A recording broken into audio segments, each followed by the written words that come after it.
André acordou com o som estridente de sirenes e quando pelas ruas estreitas de Lisboa. Seu coração disparou ao ver as luzes vermelhas piscando através da janela do apartamento modesto no bairro Alto. Ele correu para fora, o ar frio da madrugada cortando sua pele, só para encontrar o carro de Miguel destruído contra um poste, o homem que amava preso nas ferragens, inconsciente, com um telefone na mão exibindo uma mensagem que mudaria tudo. Preciso te ver agora, amor. Nossa família não pode saber. O choque foi como um soco no estômago. André, aos 26 anos, arquiteto iniciante lutando para se firmar na cidade, havia construído sua vida em torno de Miguel há 2 anos. Eles se conheceram em um café lotado perto da Praça do Comércio, onde Miguel, 35 anos, empresário bem-sucedido de uma firma de importação, pediu licença para sentar à mesa de André durante um almoço apressado. O que começou como uma conversa casual sobre arquitetura moderna evoluiu para encontros secretos, olhares roubados e noites em que Miguel aparecia na porta de André, fugindo das responsabilidades de sua vida normal. Mas agora, ali no asfalto molhado pela chuva recente, André via a verdade nua. Miguel tinha uma família. Esposa, filhos talvez. A mensagem no telefone era para outra pessoa. Não, era para ele, mas o contexto. Policiais se aproximavam, e André recuou para as sombras, o peito apertado. Ele não podia se revelar. Não ali, não assim. Seu mundo desmoronava, e a primeira decisão veio como um instinto de sobrevivência. Ele pegou o telefone das ferragens antes que alguém notasse e fugiu de volta para o apartamento. De volta ao quarto bagunçado, André ligou o aparelho com mãos trêmulas. Mensagens antigas revelavam tudo. Miguel estava casado há 10 anos com Sofia, uma professora de história, e eles tinham uma filha de 8 anos, Clara. Havia fotos, Miguel sorrindo em férias na Algarve, beijando Sofia na bochecha, Clara rindo em seus braços. Mas intercaladas, mensagens para André: sinto sua falta todos os dias, você me faz sentir vivo. Como ele pôde esconder isso? André se sentiu traído, usado. Ele sempre soube que Miguel era discreto, alegando pressão no trabalho, mas isso. Uma vida dupla. A noite se arrastou em agonia. André andou de um lado para o outro, o telefone queimando em sua mão. Deveria confrontar Miguel no hospital. Ou sumir. A sociedade portuguesa, apesar dos avanços, ainda carregava resquícios de conservadorismo, especialmente em famílias tradicionais como a de Miguel, descendente de uma linhagem de comerciantes católicos devotos. André, filho de pais divorciados de classe média em Porto, havia saído do armário aos 20, enfrentando rejeição inicial, mas conquistando aceitação gradual. Para ele, ser gay era parte de sua identidade, não um segredo vergonhoso. Na manhã seguinte, André recebeu uma ligação anônima. Era do hospital. Miguel estava estável, mas com amnésia parcial devido ao traumatismo craniano. Ele não se lembrava do acidente, nem dos últimos meses. Sofia estava ao seu lado, chorando, segurando sua mão. André desligou, o estômago revirando. Isso era uma oportunidade. Para esquecer tudo, ou para forçar a verdade. Ele decidiu ir ao hospital, disfarçado como um colega de trabalho.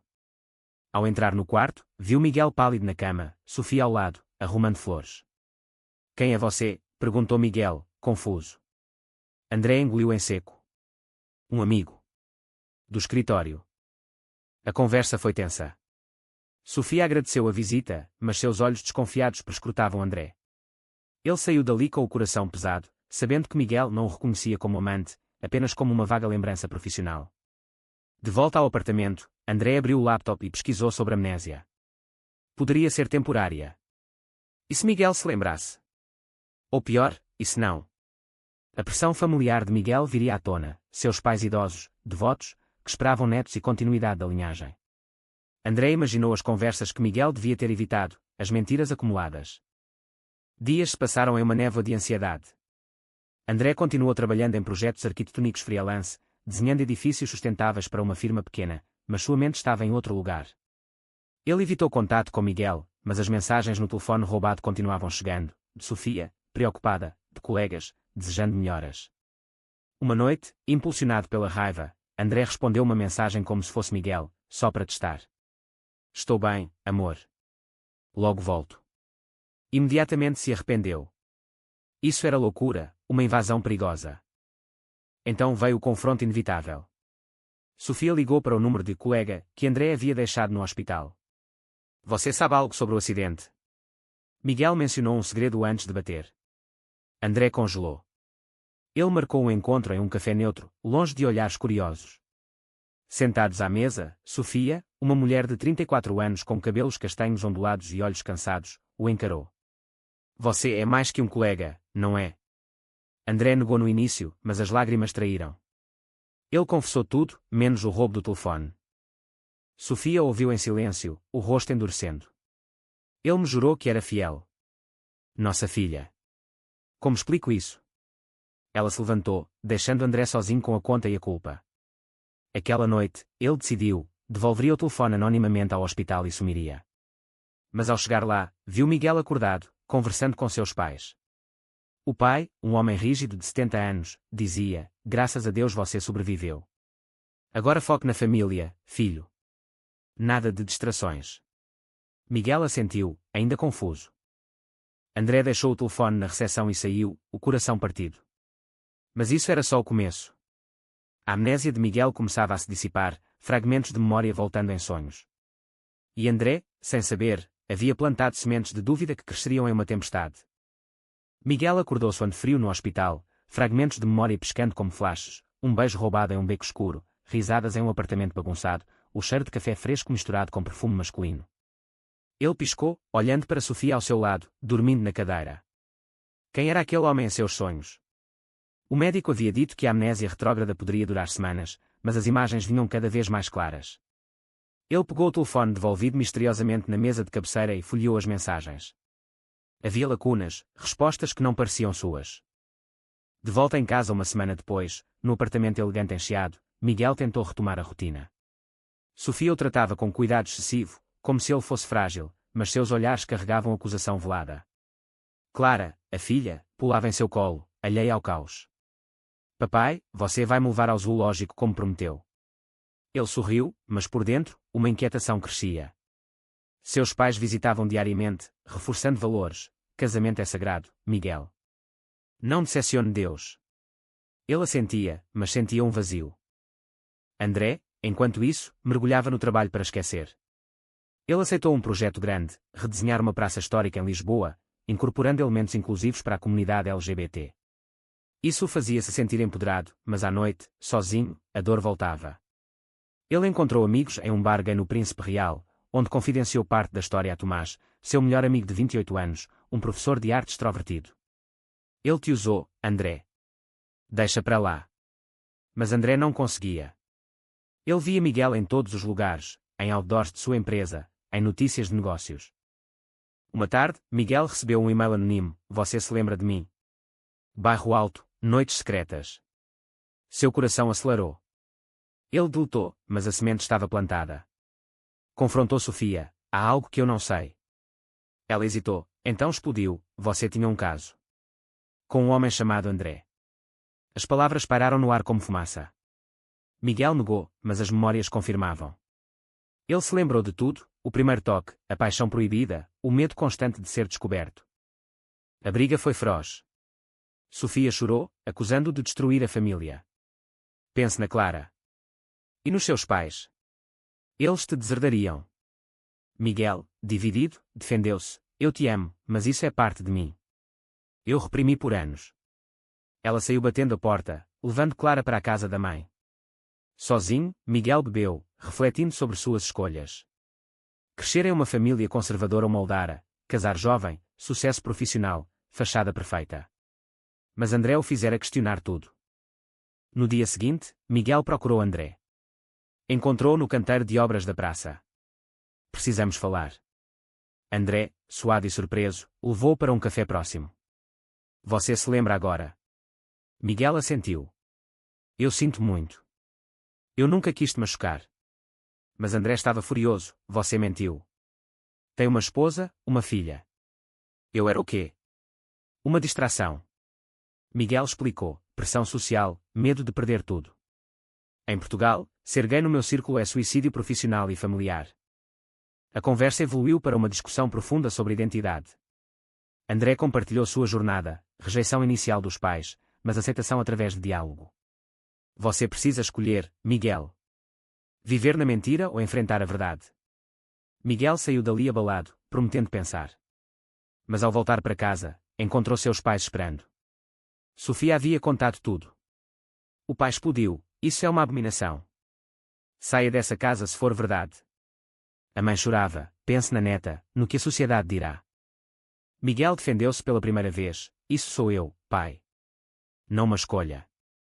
Mas o pai o cortou. Então escolha, família ou pecado. Miguel saiu, perambulando pelas ruas de Lisboa, o Tejo refletindo suas lágrimas. Ele ligou para André. Preciso de você. Eles se encontraram em um banco à beira-rio, onde Miguel desabafou. André ouviu, mas impôs condições. Nada de segredos. Ou termina com Sofia, ou acaba conosco. Dias tensos seguiram. Miguel iniciou o divórcio, mas Sofia lutou, pela Clara, fique. A custódia virou batalha. Amigos de Miguel se afastaram, rumores no trabalho circulavam. Ele perdeu um contrato importante por questões pessoais. O preço era alto, isolamento, dor familiar.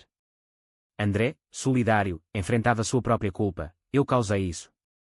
Tomás o alertou. Ele pode trair de novo. Proteja-se. Uma noite, Miguel apareceu na porta de André, malas em mãos. Escolhi você. Eles se abraçaram, mas a alegria era tingida de medo. A sociedade o julgaria. A família perdoaria. O alto trão começava a se construir, com mais conflitos à vista.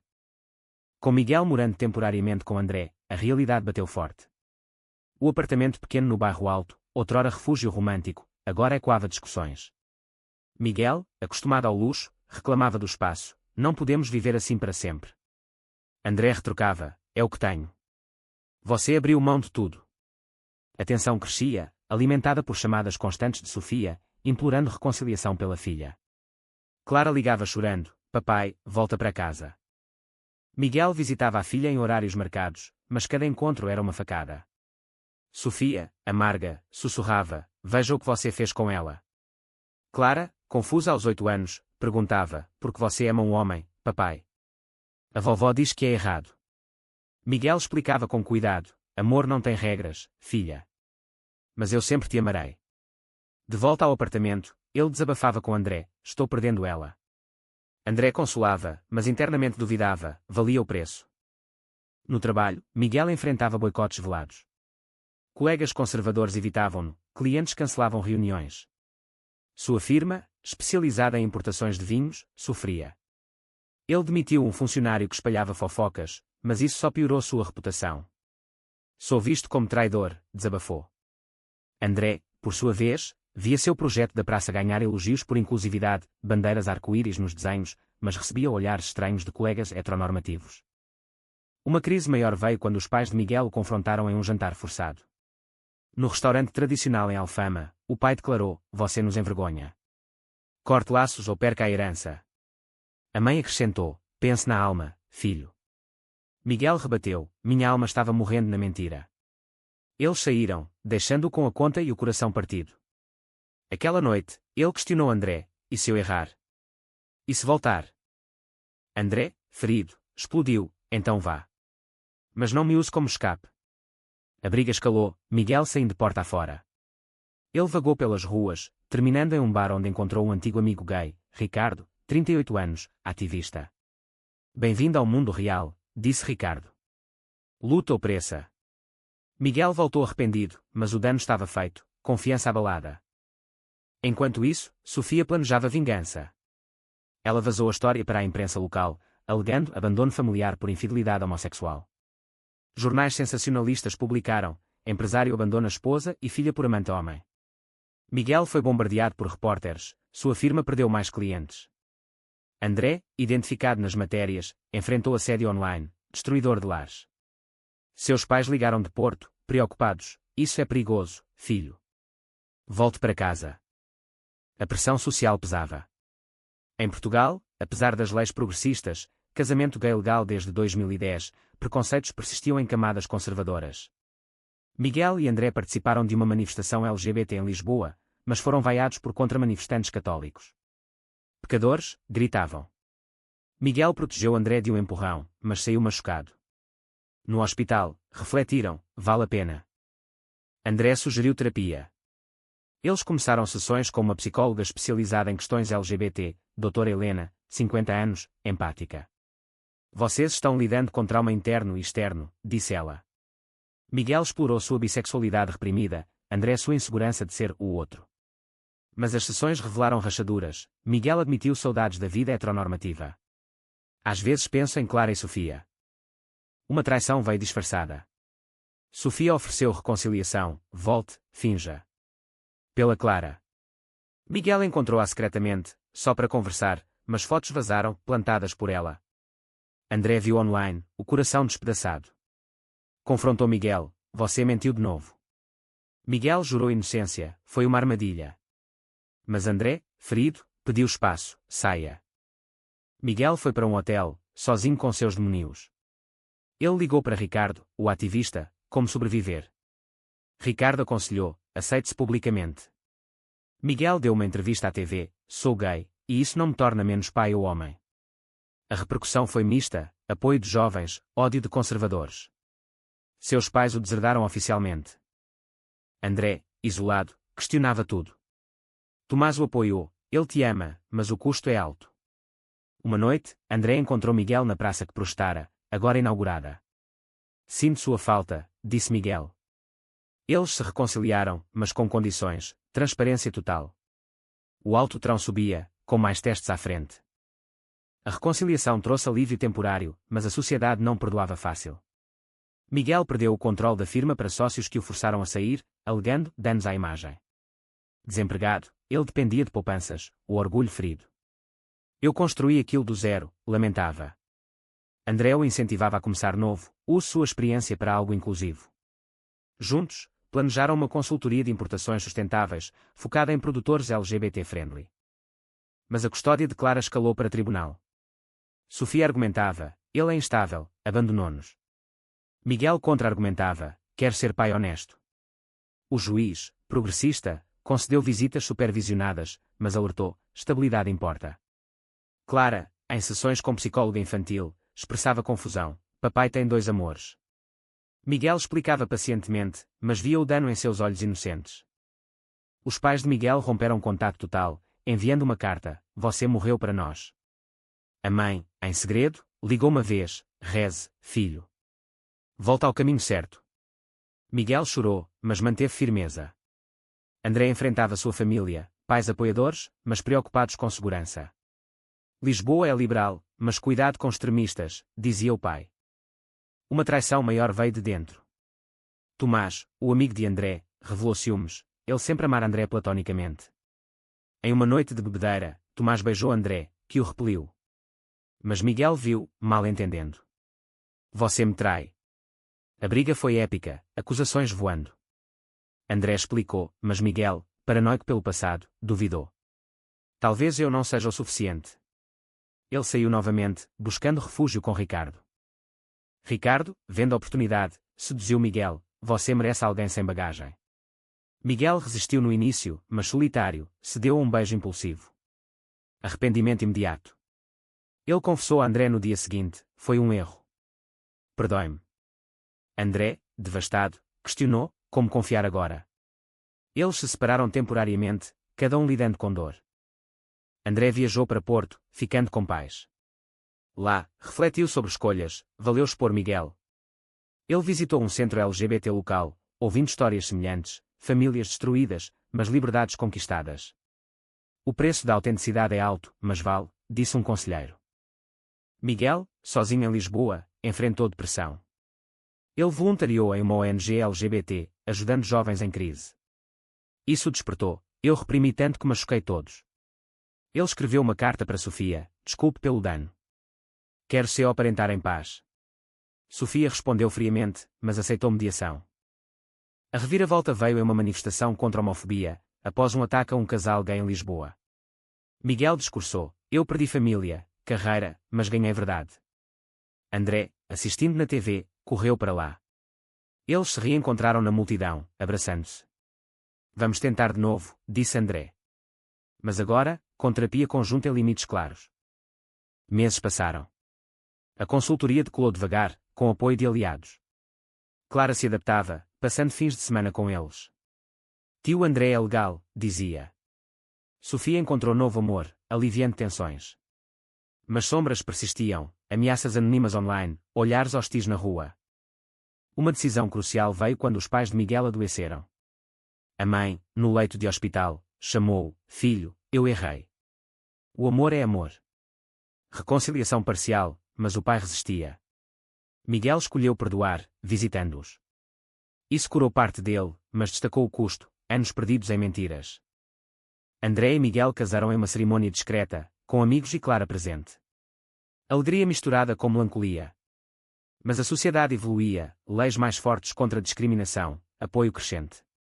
Ainda assim, eles sabiam, a luta continuava.